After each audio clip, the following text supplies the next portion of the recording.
বন্ধু, আমার মনে হয় শকিনের সাথে আর প্রেম বেশি দিন টিকবি না। কে বন্ধু, তুই এ কথা করছু কে? তোর তো শোকেনের সাথে প্রেমী হলো 3 দিন হলে, এর মধ্যে আবার টিকপিনে করছু কৃষক। বন্ধু, তুই তো জানিস শকিনের সাথে আমার কিসের জন্য প্রেম হয়েছিল। ওই আমাক কছিল আমি যদি এইচএসসি পরীক্ষায় পাশ করে পাই তাহলে আমার সাথে প্রেম হবি, না হয় হবের লয়। কিন্তু আমি তো মনে হয় পাশ করে পাবো না রে। কি রে মদনা, তুই পাস করে পাবো না মানে? তুই তো এসএসসি পরীক্ষা অটো পাস করলুই। মানুষের মুখে মুখে শুনিচ্ছি রে বন্ধু, এইচএসসি পরীক্ষা বলে আবার হবি শর্ট কোশ্চেনে। পরীক্ষা যদি আবার হয় তাহলে তো আমি পাশই করে পাবো না রে। কে রে, তোকে ভুয়ো কথাবার্তা কেরা কয় কত? বন্ধু, মানুষের মুখে মুখে শুনিচ্ছি ভালো ভালো এইচএসসি ছাত্ররা বলে হাইকোর্টে কমপ্লেন করছে আবার পরীক্ষা হওয়ার জন্য। এই ভালো ছাত্রগুলোন কেরা কত হামাক? অজে পরীক্ষার মধ্যে খাতা ঢেকে থুয়ে লিখিচ্ছিল, আমাকে দেখতে দিচ্ছিল না। ওরাই তো ভালো ছাত্র। বন্ধু, তোর কথা শুনে তো আমার না ভয় ভয়ই করিচ্ছে। তাহলে তো আমার আরো কঠিন অবস্থা হবি রে। কেঙ্কা করে তোর আবার কঠিন অবস্থা হবে?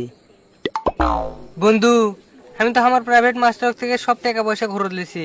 প্রাইভেট মাস্টার তো আমাকে কষে আর জীবনে কোনোদিন আমাকে পড়াবিল লয়। তাছাড়াও আমার যত এই সেচির বই আসলো সব তো বেঁচে দিছি। সে কথা করছি রে বন্ধু, অটো পাসের কথা শুনে যে খুশি হয়েছিলাম, এখন মানুষের কথা শুনে তার চেয়ে বেশি দুঃখ লাগিচ্ছে। এখন অটো পাস না হয়ে পরীক্ষা হয়তো ভালো আসলো, তাও টেনশন ফ্রি থাকলাম হিনি। আবার যদি নতুন করে এই সেচি পরীক্ষা দেওয়া লাগে তাহলে আমি মানুষকে যে 60 কেজি মিষ্টি খেলেলেন সেই মিষ্টির কি হবে হিনি? তুই তো আসু মিষ্টি নিয়ে, আর এদিকে আমি টেনশনে মরিচ্ছি। আমি তো ফেসবুকে স্ট্যাটাস দিয়ে দিছি যে আমি এইচএসসি পাস করছি। এখন আমার মান সম্মানের কি হবে হিনি রে বন্ধু? আজকে আমি বুঝার পারছি এই তোগের মতো কিছু চ্যাংরা বানার জন্য আজকে আমাকে ইনকে দিন দেখা লাগিচ্ছে। কে রে, এই সেচি তো অটো পাস করছু তাকে আবার ফেসবুকে ঢোল পিটা পোস্ট করা লাগবে কে? হ্যাঁ, আমরা ফেসবুকে স্ট্যাটাস দিছি সেটাই তোর কাছে দোষ হয়ে গেছে।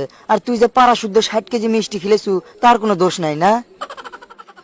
বুঝলু তো, আজ আমি হারে টের পাচ্ছি কোনো কথা খালি শুনে এত লাচালাচি করে ঠিক লয়। সময়ের সাথে সাথে অনেক কিছুই পরিবর্তন হয়ে যায়। শোন, এখন খালি মনে মনে দোয়া কর এইচএসসি পরীক্ষা যেন আর না দেওয়া লাগে। যদি এই পরীক্ষা আবার দেওয়া লাগে তাহলে কতটি ছাত্রছাত্রী সর্বনাশ হয়ে যাবি, তুই গুনেও শেষ করে পাবো না।